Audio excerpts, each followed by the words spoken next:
Today, we're exploring Discipline is Destiny by Ryan Holiday, a guide to mastering the power of self-control.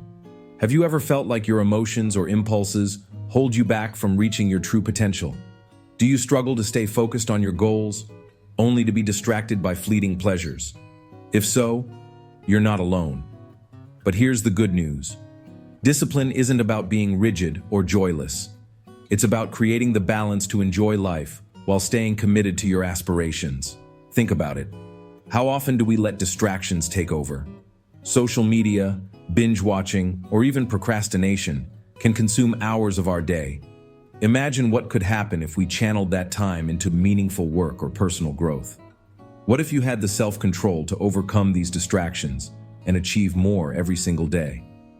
This book shows us how discipline isn't a burden, it's a superpower. By learning to control your emotions, prioritize what matters, and set clear boundaries, you can transform your life.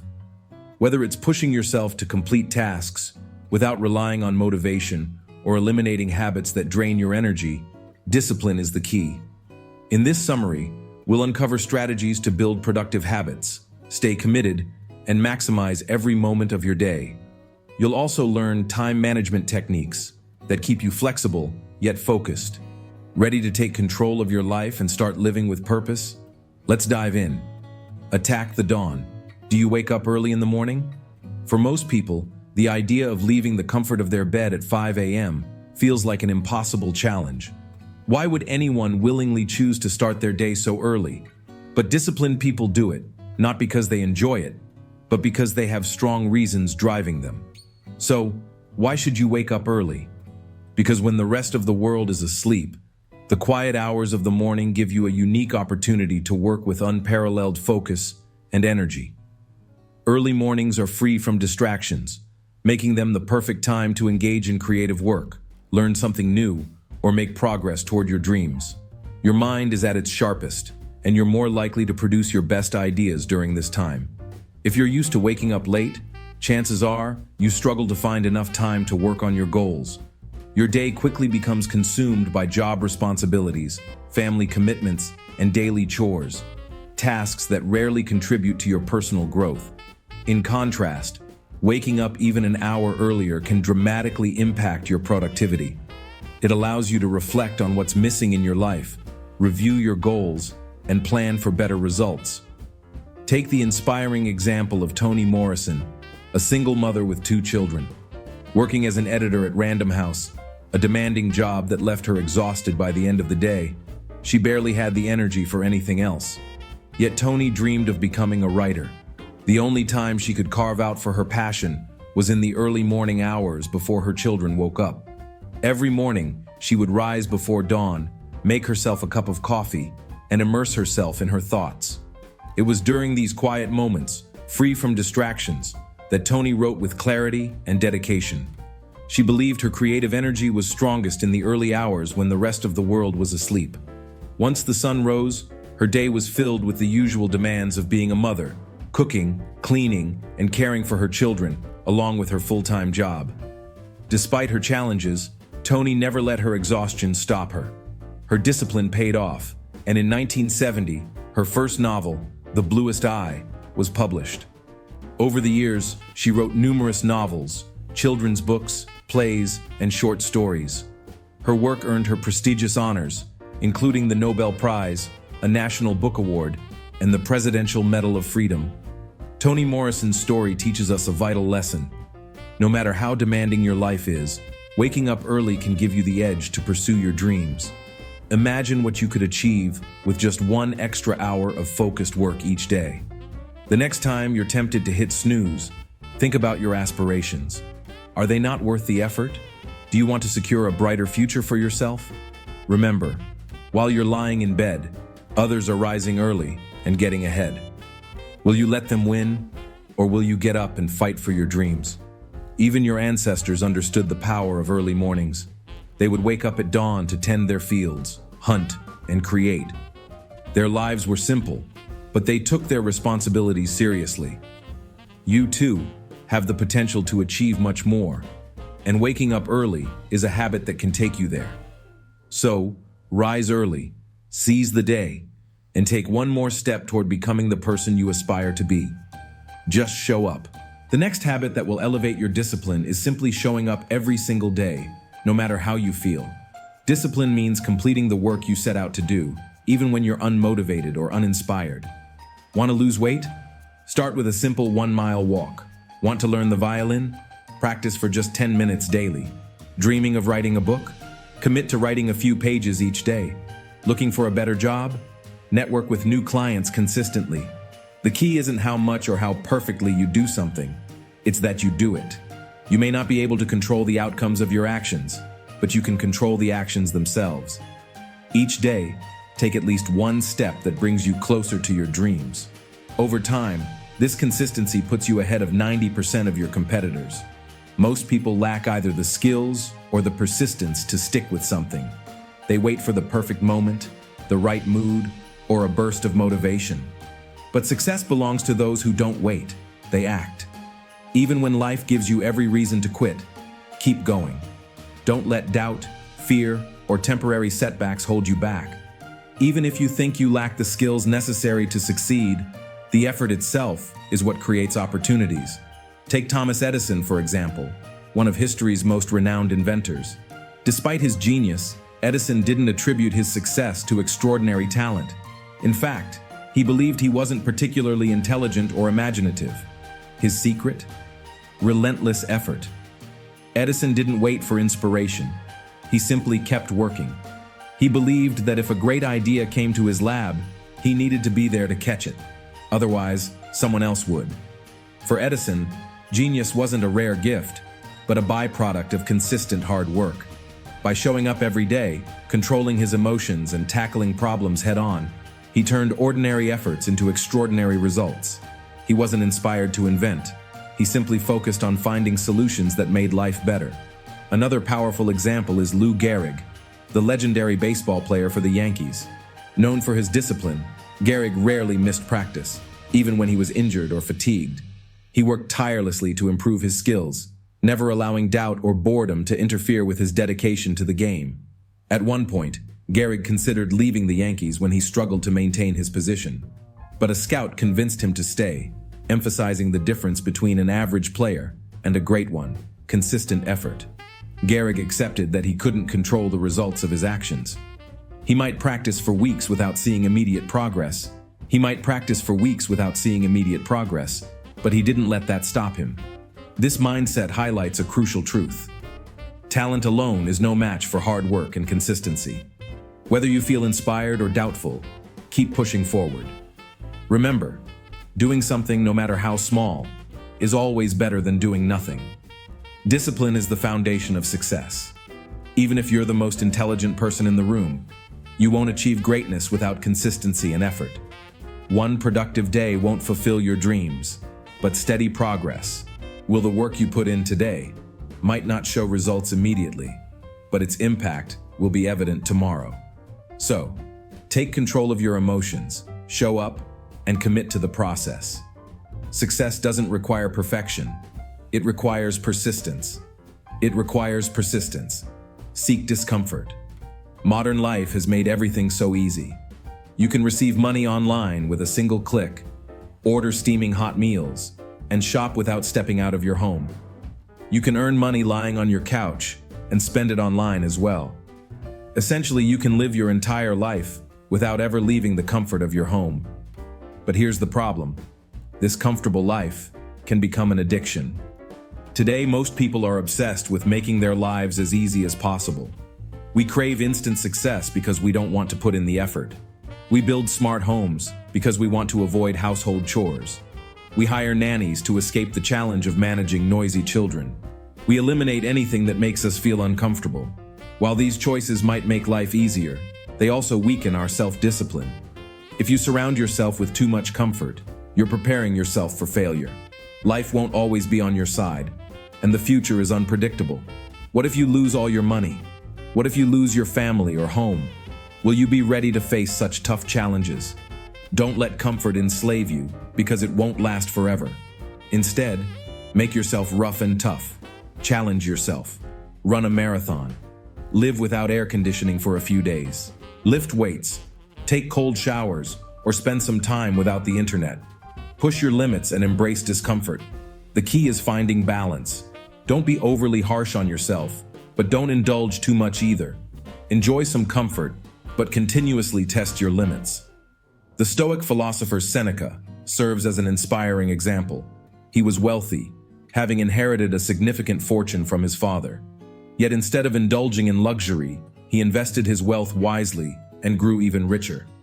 Despite living a comfortable life, Seneca didn't let himself get addicted to it. Every now and then, Seneca would live like a poor man for a few days. During this time, he ate minimal food, wore simple and cheap clothes, and even slept on the ground.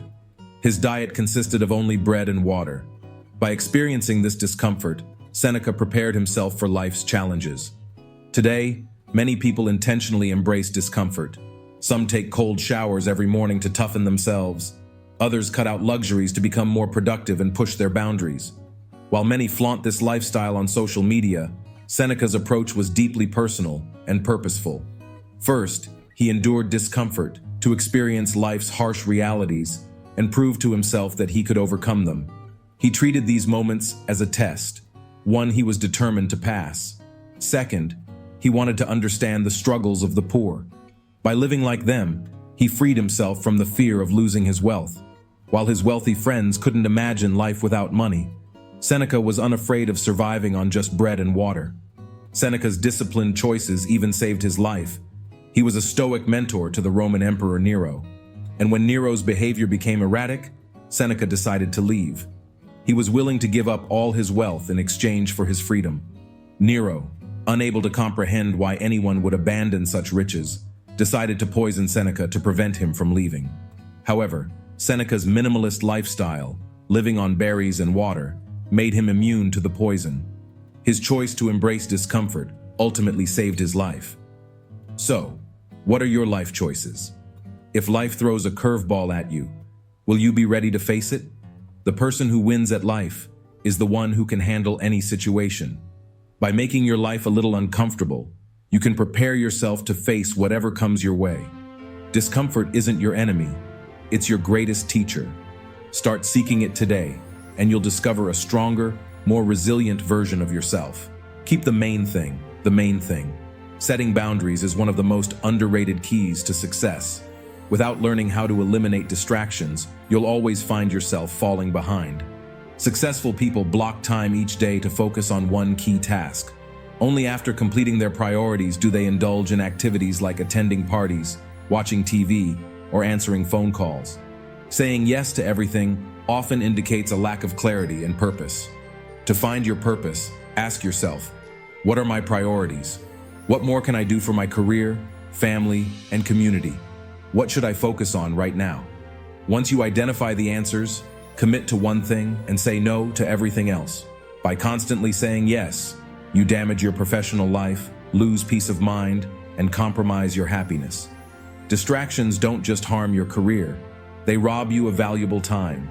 You could spend relaxing, reading a book, or even enjoying moments with your family. Every yes to others is a no to time with your children, cleaning your home, or sharing romantic moments with your partner. The blame doesn't lie with others for distracting you. It lies with you for allowing it. Learning to say no is essential because it shows you care about your family, career, and future growth. Protecting these priorities is your responsibility. Take Booker T. Washington, the founder of the Tuskegee Institute, as an example. Despite his demanding schedule of traveling to expand his organization's reach, meeting donors, delivering lectures, and managing fundraising events, he also managed to write 5 books. His ability to set boundaries made this possible. By mastering the art of saying no, Booker created time for the things that mattered most to him. Booker's critics often called him selfish for refusing to let anything disrupt his focus. But he knew his mission, to improve the lives of as many people as possible. To achieve this, he had to say no to distractions. He didn't waste time worrying about what others thought. He was laser-focused on his purpose, which was to educate Black men and women. Allowing himself to be distracted would have meant missing valuable opportunities to create real change. This is the price of saying yes. When you say yes to one thing, you're simultaneously saying no to something else. You might be rejecting time with your family, postponing writing the first chapter of your book, or missing the chance to help someone improve their life. If you don't identify your priorities, you'll become prey to people who waste your time. Stop chasing new trends, attending endless dinner parties, or hopping from one job to another. Trying everything means you'll never succeed in anything. It's also vital to recognize your limits. Take on only as much as you can handle. If you're afraid to say no, start practicing. Saying no isn't rude. It's about aligning with your vision for life. Apologize politely and decline anything that doesn't fit your goals. Overcommitting leads to exhaustion, lost focus, and drifting away from your dreams. You can't commit to everything, and multitasking is a myth. Success comes only when you focus on the right things. Next time you're about to say yes to something, ask yourself, what will I have to give up to do this? The answer will remind you of your priorities and help motivate you to turn that yes into a big no. Stay focused, set boundaries, and keep the main thing the main thing. Perfectionism is a vice. What is perfectionism? It's an obsession with doing things flawlessly. When you set unrealistically high standards for every task, you become a perfectionist. While striving for perfection can occasionally be beneficial, it's often unproductive and even destructive. Perfectionism can be likened to narcissism. It stems from the belief that your work is so valuable that others are eagerly waiting for your next creation. This mindset can trap you into working endlessly to deliver only the best. But in reality, this isn't discipline or productivity. It's self-centeredness. The truth is, most people don't care as much about your work as you think they do. Everyone is busy with their own lives. Those who truly love you don't judge the quality of your output. They'll appreciate it regardless of whether it's perfect or just average. The danger of perfectionism is that it often leads to missed opportunities. Waiting for the perfect job or perfect conditions might mean you let golden chances slip by. You end up stuck on one task, unable to move forward, while countless other achievements remain out of reach. Some people use perfectionism as a mask for procrastination. They delay action, claiming they're waiting for the right motivation or ideal circumstances. In reality, they're deceiving themselves. Instead of making slow, steady progress, they chase perfection and ultimately fail. If you're pursuing a goal, you can't stop just because things aren't perfect. Halting progress due to imperfections is a sign of fear. Instead, you must keep going, even when motivation is lacking. In this world, you have a role to play, and fulfilling it requires resilience and strength. Take the example of Martha Graham, the renowned choreographer. In 1931, she struggled while working on a ceremonial dance inspired by Mayan and Aztec cultures. Martha was a perfectionist, criticizing every move her dancers made. She feared the performance wouldn't meet her standards, which could harm her reputation. She spent the entire winter designing this dance routine, but remained dissatisfied with her work. Her dancers, though talented and committed, liked the new routine. Yet Martha could only see flaws and became trapped in her critical thoughts, unsure of how to proceed.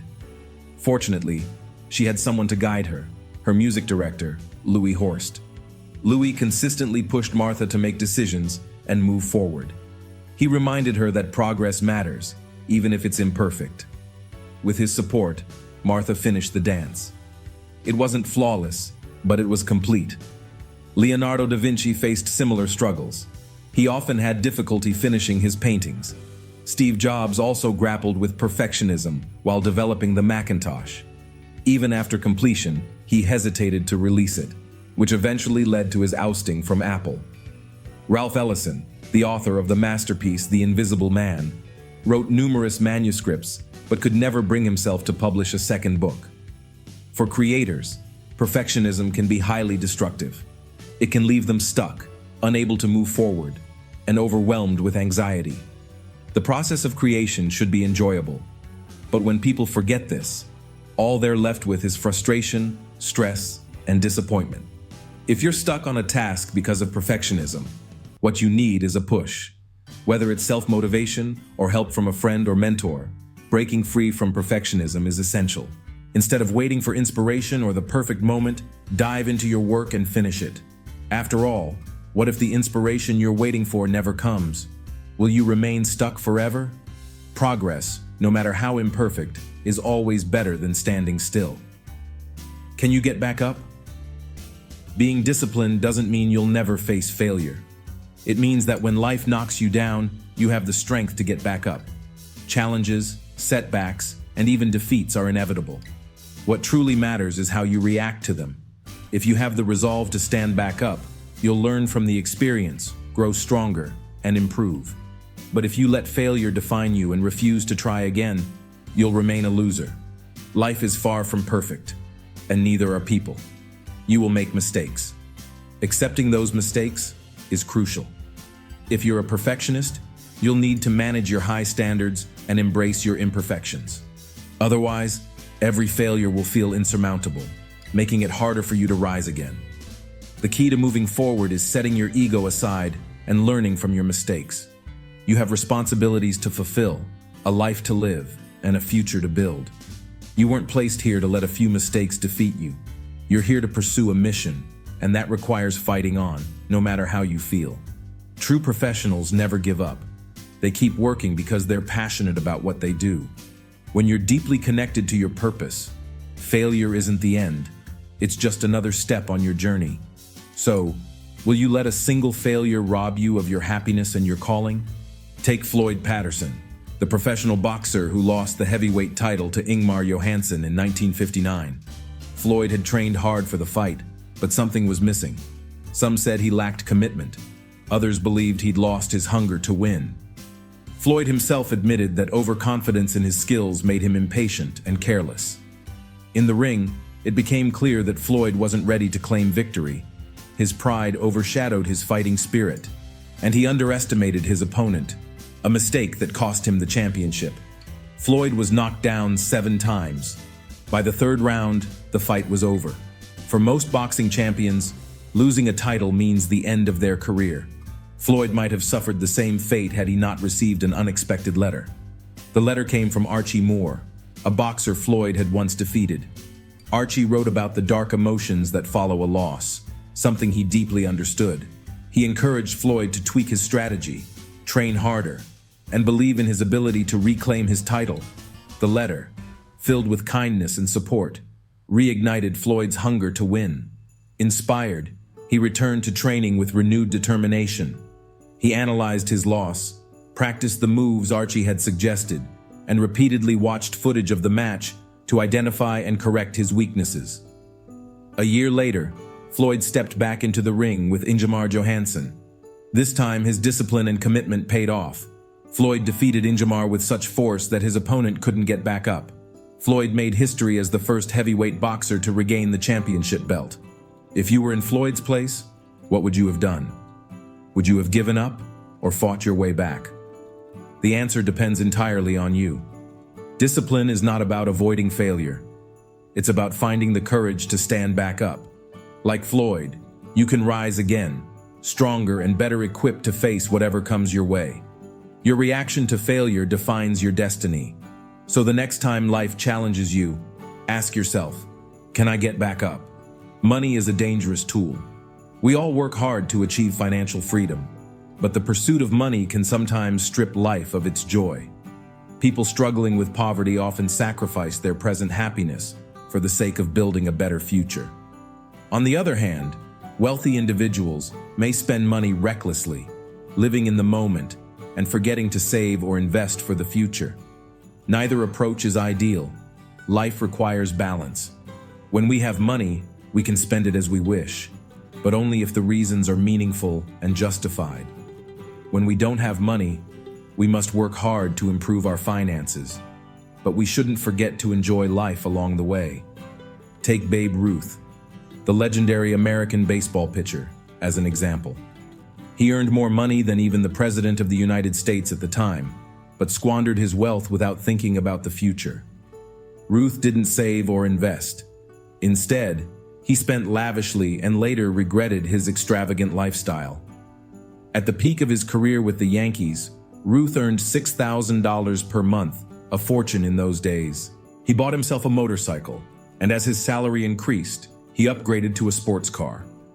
Ruth's spending habits became increasingly extravagant. He wore expensive leather coats, diamond pins, and silk shirts. When rumors spread about fights between him and his wife, Ruth responded by buying her a $5,000 coat to make amends. Even when the Yankees were facing financial struggles, Ruth was known for throwing lavish parties and booking hotels for his teammates. In one instance, when he found that a hotel didn't have a piano, he bought one for them. While Ruth was a genius in sports, he was naive about finances. He believed money would always flow in and never considered what would happen if he could no longer play baseball. Like many, Ruth spent money as a way to fill the emotional voids of his childhood. People who grow up lacking love or basic needs often try to compensate by proving their worth through wealth. However, no amount of money can buy true happiness. Both the rich and the poor face their own struggles, and no one in this world is entirely free or happy. The purpose of money is to buy freedom, not happiness. When you have enough to cover your needs and explore opportunities, you should be grateful. But when you're constantly worried about money, you become a slave to your desires. It's up to you to decide. Will you use money as a tool to achieve your goals, or will you make it the central focus of your life? Tolerant with others, strict with yourself. What type of person are you? Are you strict with yourself? Do you take responsibility for your actions? And do you expect others to be as responsible as you are? Being strict with yourself is essential, but being overly critical of others is not. You can only control your actions, not those of others. If you constantly criticize others for their shortcomings, you'll only make yourself unhappy while they continue to enjoy their lives. Live your life according to your own standards and let others live theirs. To become a stronger, more disciplined individual, you must practice self-discipline daily. This means holding yourself accountable for your decisions, questioning your actions, and striving to learn and grow. The high standards you set for yourself require hard work and commitment. However, you also need to accept that some people prefer a more relaxed lifestyle. They may enjoy partying, drinking, or doing little to nothing. Learn to tolerate their choices and try to see their positive qualities instead of focusing on their weaknesses. No one is entirely good or bad. We all have both strengths and flaws.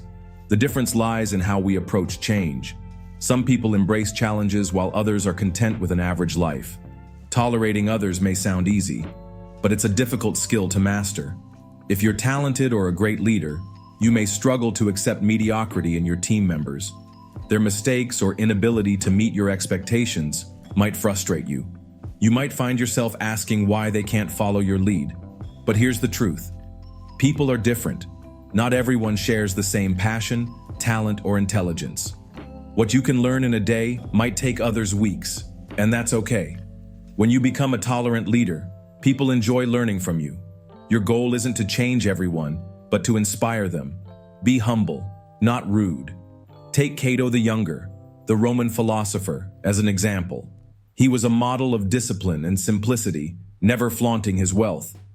Despite being from a wealthy family, Cato wore simple clothes, didn't shave his beard, and lived humbly, even while serving in the army. He slept on the ground alongside his fellow soldiers and fulfilled his responsibilities without complaint. Cato became a symbol of discipline and simplicity in Rome.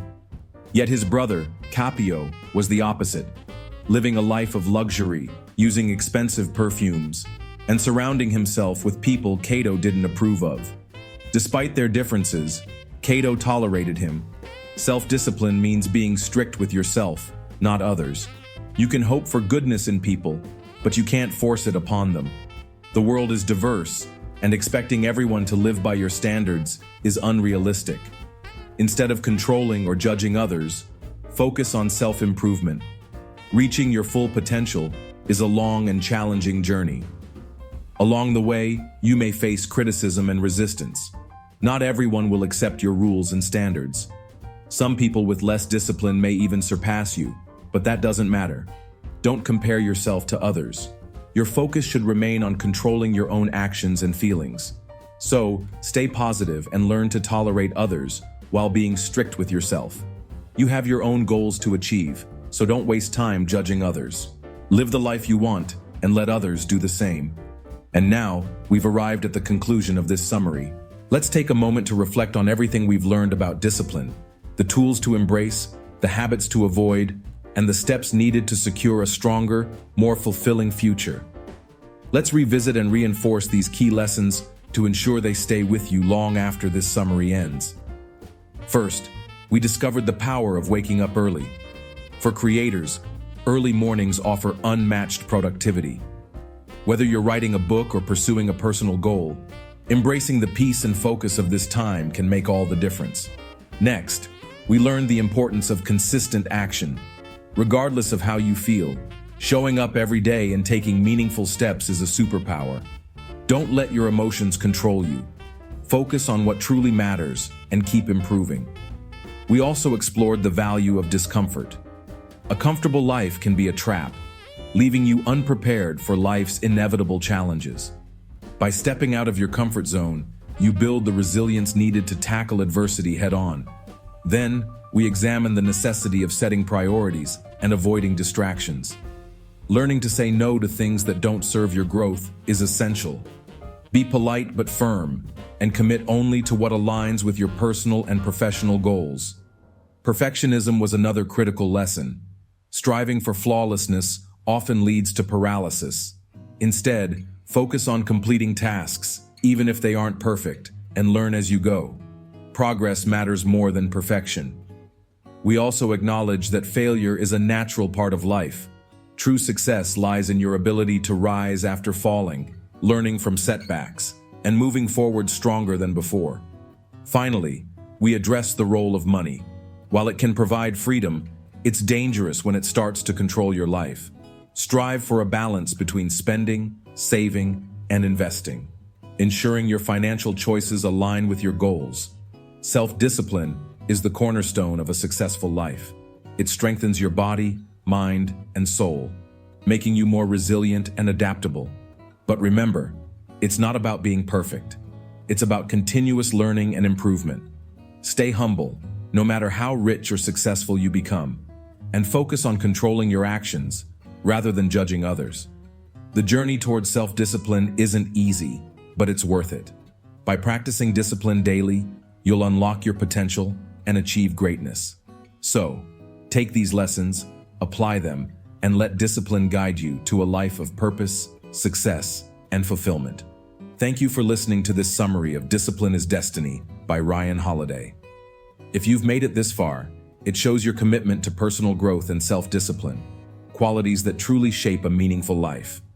If you found this audiobook summary insightful, please consider liking the video, sharing it with someone who could benefit from these lessons, and subscribing to the channel for more content like this. I'd love to hear your thoughts in the comments. What resonated with you the most? Was it the importance of waking up early, embracing discomfort, or perhaps the power of consistent action? Let me know. Your journey to success starts with small, disciplined steps, and I'm here to support you along the way. Stay tuned for more empowering summaries, and until next time, remember, discipline isn't a burden. It's the key to unlocking your potential.